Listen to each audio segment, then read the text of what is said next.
Syria सुर्खियों में है और दुनिया खौफ में। इसकी वजह यह है कि जंग के बादल हैं कि छटते नहीं।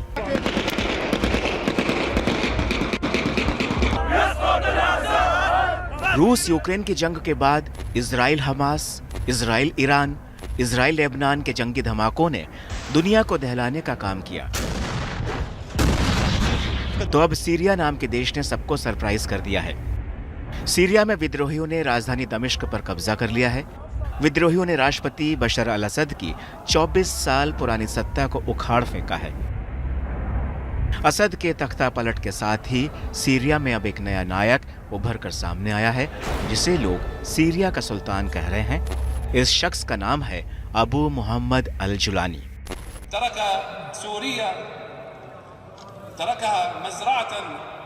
जुलानी के खौफ से राष्ट्रपति बशर अल असद देश छोड़कर भाग गए और अब सीरिया की कमान जुलानी के हाथ में है। सीरिया में तख्ता पलट को अंजाम देने वाला अबू मोहम्मद अल जुलानी विद्रोही गुट HTS सीरिया का चीफ है। जुलानी की हैसियत, कैफियत, दहशत और ताकत का अंदाजा इसी बात से लगाया जा सकता है कि अमेरिका ने साल 2017 में जुलानी पर 84 करोड़ 67 लाख रुपए का इनाम घोषित किया था। तो आइए अब तफसील से जानते हैं कि आखिर कौन है अबू मोहम्मद अल जुलानी। हयात तहरीर अल शाम के लीडर अबू मोहम्मद अल जुलानी का जन्म साल 1982 में सऊदी अरब के शहर रियाद में बताया जाता है। अल जुलानी के पैदाइश के दौरान अहमद हुसैन अल शरा नाम रखा गया। जुलानी के पिता सऊदी अरब में पेट्रोलियम इंजीनियर का काम करते थे। उस वक्त जुलानी महज 7 साल का था जब उसका परिवार सीरिया की राजधानी दमिश्क में जाकर बस गया था। लेकिन साल 2003 में इराक पर अमेरिका के हमला करने के बाद इसका जुलानी पर खासा असर पड़ा। वो केवल 21 साल की उम्र में ही इराक चला गया और अमेरिका के खिलाफ हमलों को अंजाम देने के लिए अल कायदा में शामिल हो गया।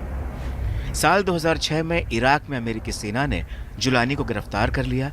उसको 5 साल तक जेल में रखा गया क्योंकि जुलानी का नाम 2001 में अमेरिका में हुए 9/11 के हमलों में भी आया था, जिसके चलते उसे मोसुल से गिरफ्तार कर अमेरिकी जेल में रखा गया। जेल से रिहा होने के बाद जुलानी IS चीफ बगदादी का करीबी हो गया। बगदादी ने जुलानी को सीरिया में अल कायदा की शाखा अल नुसरा फ्रंट बनाने का काम सौंपा। देखते ही देखते जुलानी का पहला संगठन सीरिया में विद्रोही इलाकों, खासतौर से इदलिब में अपना वर्चस्व बनाने में कामयाब होता चला गया। बाद में यही ग्रुप हयात तहरीर अल शाम यानी HTS बन गया। साल 2013 में अल बगदादी ने अपनी ताकत बढ़ाने का फैसला लिया और सीरिया में ही अपने ग्रुप को बड़ा करने का काम किया। अप्रैल 2013 में अल बगदादी ने अचानक इस बात का ऐलान किया कि वो अल कायदा के साथ अपने सारे रिश्ते तोड़ रहा है और अपने संगठन का विस्तार अब सीरिया में ही करेगा। लेकिन अल जुलानी ने बगदादी के नए समूह ISL से जुड़ने से मना कर दिया और अपने रिश्ते उसने अल कायदा के साथ ही बरकरार रखे। साल 2014 में हालांकि अल जुलानी ने खुद को अल कायदा से भी अलग कर लिया क्योंकि उसका पूरा ध्यान सीरिया में अपने संगठन को मजबूत करने में लग गया। साल 2016 में सीरियाई सेना का कब्जा अलेप्पो पर पूरी तरह से हो गया। अलेप्पो के विद्रोही गुट इदलिब की तरफ बढ़ने लगे। उन हजारों लड़ाकों को अल जुलानी के अल नुसरा फ्रंट से जमीन और आसमान दोनों मिलने लगे। अपनी बढ़ती ताकत को देखते हुए फिर जुलानी ने अपने ग्रुप का नाम अल नुसरा फ्रंट से बदलकर जबाह फतेह अल शाम कर दिया। इसके बाद साल 2017 में अल जुलानी ने HTS बनाने के लिए कई समूहों के साथ मिलकर अपने HTS को मजबूत तरीके से खड़ा करने का काम किया। पहले ही दिन से HTS का मकसद सीरिया के राष्ट्रपति असद का तख्ता पलट करना था। साल 2018 में अल जुलानी के संगठन HTS को आतंकी संगठन घोषित कर दिया गया। जुलानी पर $10 मिलियन का इनाम रखा गया। तो वहीं जुलानी ने उस दौरान अपनी छवि बदलने की कोशिश की। उसने एक इंटरव्यू में कहा कि उसका मकसद बेगुनाह लोगों की हत्या नहीं है।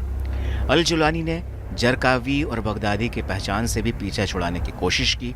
उनसे खुद की तुलना से इनकार किया। जुलानी ने कहा कि वो सीरिया में ऐसी सरकार चाहता है जहां की जनता अपना नेता खुद तय करे। अब बड़ा सवाल यह है कि रूस ईरान के होते हुए सीरिया में जुलानी कितने वक्त तक बना रहेगा और क्या सीरिया की सूरत बदलने की नई जंग जुलानी जीत पाएगा।